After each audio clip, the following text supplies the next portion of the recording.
Welcome, welcome, welcome, everyone. You're listening to The Deep Dive and our special segment, Chat Like a Native.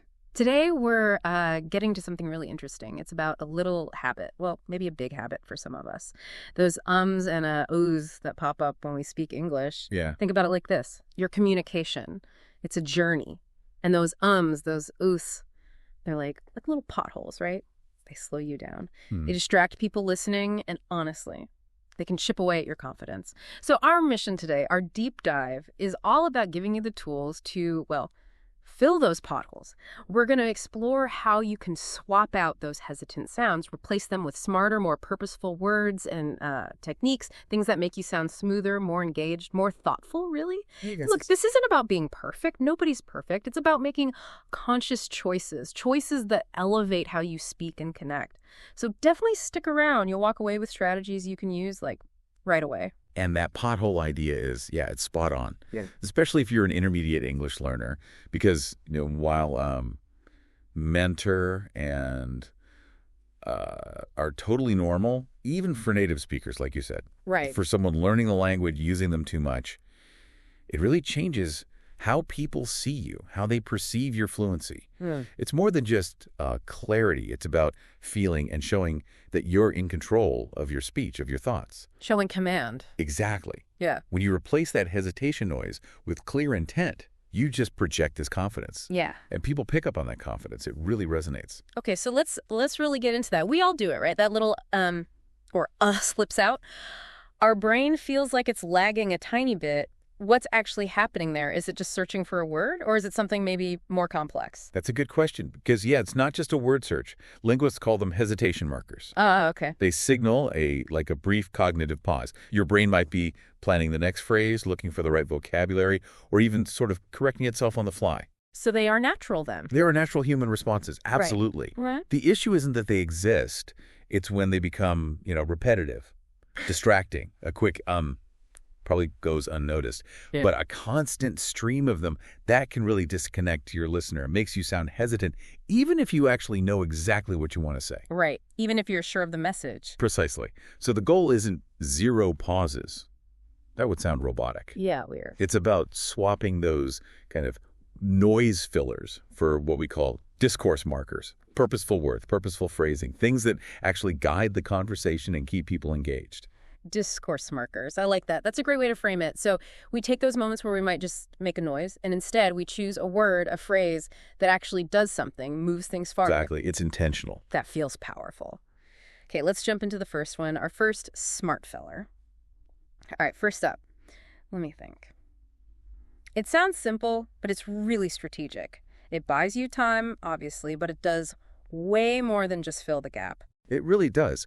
What's fascinating is how it shifts perception and can make people think you're unsure, maybe struggling. But let me think. Flips that completely.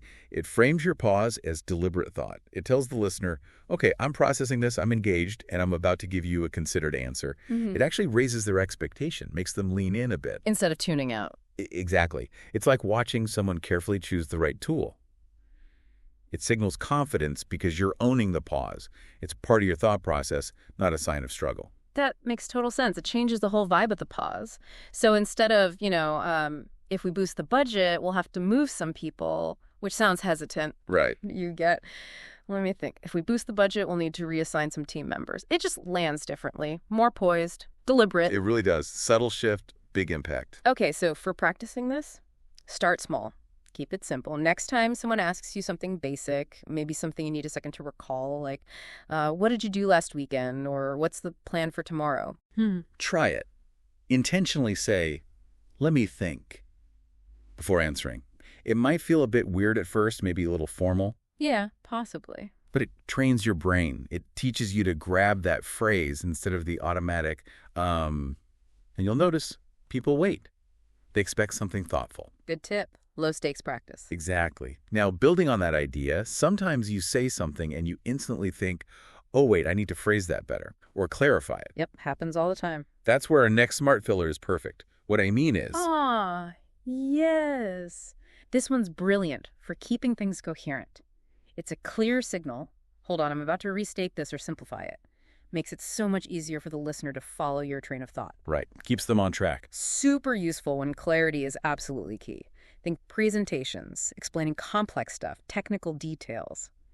Anywhere you really need to be understood accurately. Instead of an awkward, while you backtrack, you're smoothly guiding them. Okay, here's a clear way to put it. Makes it seamless. Yeah, much smoother. So instead of getting tangled up, you could say something like, the software is a bit clunky. What I mean is, users have to click way too many times just to find the main settings. Perfect example. It tells them you're refining, not fumbling. Feels precise. Definitely. And a great way to practice this, record yourself. Ah, the recorder. Always helpful. Explain something you know well, maybe related to your job or studies. Listen back. Find those spots where you hesitated or where maybe your first attempt wasn't super clear. Find the stumbles. Then re-record just those bits, intentionally inserting what I mean is, to clarify, you'll really hear the improvement in clarity and flow.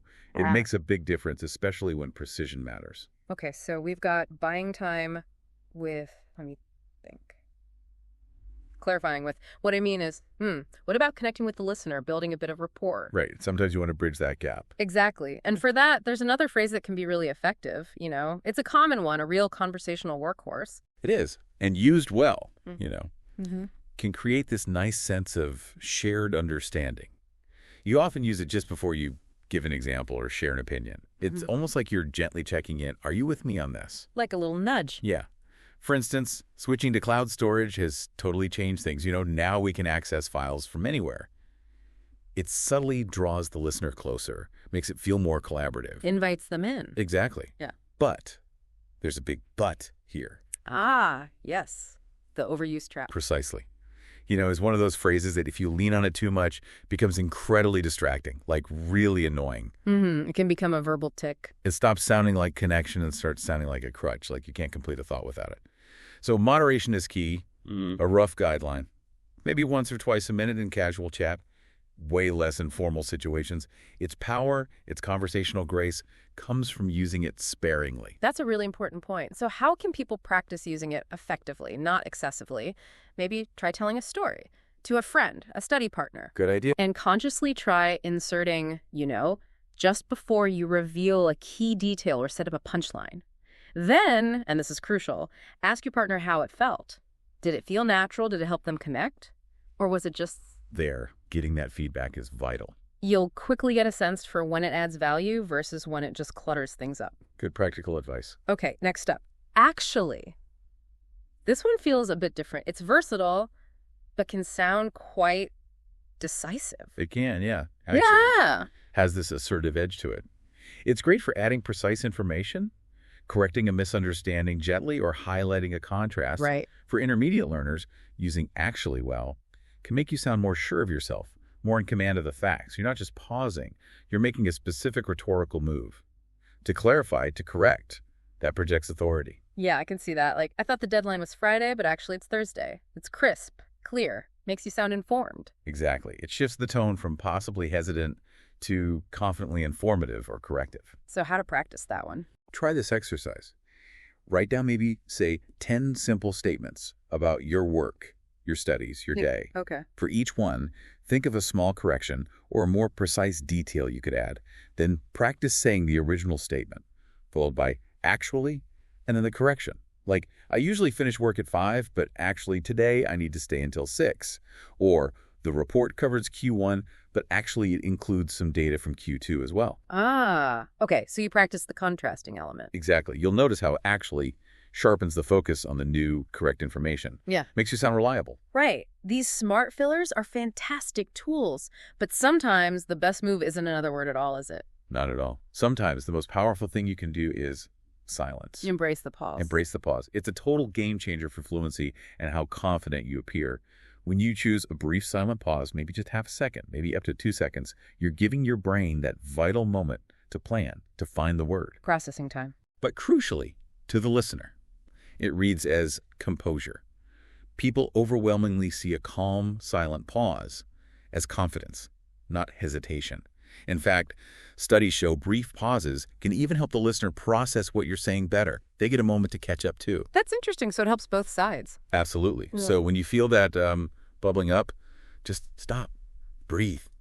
Look at your listener. Then continue. It's incredibly effective. Respects your brain, respects your audience. And this ties into body language too, doesn't it? It's not just about the sounds or lack of sounds. Oh, completely. Speech is a full body thing. Your posture, how you hold yourself, your gestures, eye contact, it all sends signals.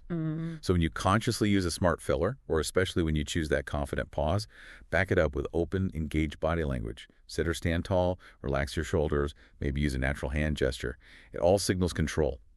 And when you look in control, you feel less internal pressure to fill every tiny silence with noise. It all works together. The pause, the posture. It's a synergy.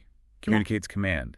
And getting comfortable with that silence. I find things like just focusing on your breathing for a moment or mindfulness exercises can really help build that comfort level. Definitely. Building that inner calm makes the outer silence feel less awkward. Okay, so we've talked about why this matters and what we can do, the smart fillers, the pauses. Now let's get really practical. How can people actively practice and build these skills into their everyday English? Great question. Let's talk strategies. One very effective method is shadowing. Shadowing. Tell us more. You find short audio clips, could be a podcast snippet, a TED Talk, news, anything with clear speech. Listen carefully. Then immediately try to repeat what you heard. But don't just repeat the words. Mimic everything. The tone, the rhythm, the pacing, and crucially, the pauses. Copy the pauses too. Yes. Notice when the speaker pauses naturally and replicate that silence instead of filling it with your own or huh. It trains your ear and your mouth together. Builds those fluent pathways. I like that. Training both at once. What else? Well, there's always the trusty recording and review. It can feel a bit cringy sometimes listening to yourself. Yes, it can, but it's so valuable. Grab your phone, record yourself doing something simple like answering common interview questions or explaining a process, or even just talking about your day. Then grit your teeth and listen back. Be honest but kind. Where are the fillers popping up? Identify the patterns. Once you spot them, re-record those bits. Intentionally replace the filler with a smart phrase or just a clean pause. You literally hear the improvement. It makes your habits really obvious. It really does. Another good one, especially for thinking on your feet, is timed speaking drills. Okay, sounds intense. A little, but effective. Yeah. Pick a simple topic, your hobbies, your last vacation, a book you read. Set a timer for, say, 1 minute and speak about it. The rule. Absolutely no filler words like or oh. If you feel one coming, you have to either pause silently or consciously deploy one of the smart fillers we discussed. Forces you to choose. Exactly. It forces your brain to make a quick, conscious decision under slight pressure, just like in a real conversation. Start with a minute, then maybe build up the time as you get better. Great practice for real-time situations. And one more. How about getting help from others? Partnered feedback. Yes, this is fantastic if you have a language partner or even just a supportive friend. How does it work? You ask them while you're having a conversation to give you a very gentle, subtle signal whenever you use an unintentional filler. Maybe a light tap on the table, a small hand gesture. Nothing too disruptive. Right. Just enough to bring it to your immediate attention as it happens. That real-time feedback is incredibly powerful for breaking ingrained habits. It helps you build that self-monitoring skill in the moment. It sounds tough, but probably very effective, like breaking any habit. It is. Consistency is key with all these practices. And crucially, remember what we said earlier? These smart fillers. They're tools, not confetti. Don't sprinkle them everywhere. Right. Overuse defeats the purpose. Their impact comes from strategic, purposeful use. It's about quality, not quantity. Replacing one filler habit with another isn't the goal. Absolutely. Which brings us to context. When should we use which tool? Because it's not one size fits all, is it? Definitely not. Context is everything. Let's think about formal settings, job interviews, big presentations, client meetings. High stakes stuff. Exactly. Here, you want to lean towards, let me think, if you need a moment, and really embrace those intentional, silent pauses. They signal composure and thoughtfulness. Definitely minimize, you can come across as too informal, maybe even a bit insecure in those settings. The aim is polish and expertise. Makes sense. Okay, what about the other end? Casual conversations, just chatting with friends, family, maybe colleagues informally? Here, things are more relaxed. A well-placed can actually be great. It builds connection, feels friendly. Same with actually. It can fit naturally into the give and take. So they help the flow feel more natural and engaging in casual chat? Right. They contribute to that relaxed, collaborative vibe. And then there are those moments specifically for correction or clarification. We touched on this. Yes. And for those, what I mean is, and actually, are your go-to options. They are crystal clear signals to your listener. Pay attention. I'm refining my point. They prevent confusion, like signposts. Exactly. Built-in signposts for clarity. Ultimately, the goal isn't just to memorize these phrases. It's to integrate them, along with strategic silence, so they become almost automatic, second nature. You're aiming for that sweet spot. Speech that flows smoothly, but also sounds thoughtful and deliberate. And as you practice, your reliance on those unconscious ums and uns, it just naturally fades. You replace them with control and confidence. It really is a journey, isn't it? Mastering this aspect of communication. But wow, such a rewarding one if you want to, well, chat like a native. When you consciously swap out those automatic fillers, when you use smart alternatives and embrace silence, align your body language, you just sound more polished, more confident, more articulate. And that makes a huge difference whether you're just catching up with friends, working on a team project, or giving that important presentation. Your message lands better, people stay engaged. And maybe a final thought to leave people with. Remember that a brief, calm moment of silence, or a simple, confident, let me think, that says so much more about your self-assurance, your control over your ideas than any ever could. It's about choosing presence. Choosing presence over punctuation. I like that. Really powerful thought. So our encouragement to you listening is start small, pick one strategy, maybe one smart filler, and practice it consistently. You really will be amazed at how your fluency and confidence improve one smart choice at a time. Thank you so much for joining us for this deep dive on Chat Like a Native. Keep practicing, keep learning. Keep chatting. And we'll catch you on the next deep dive.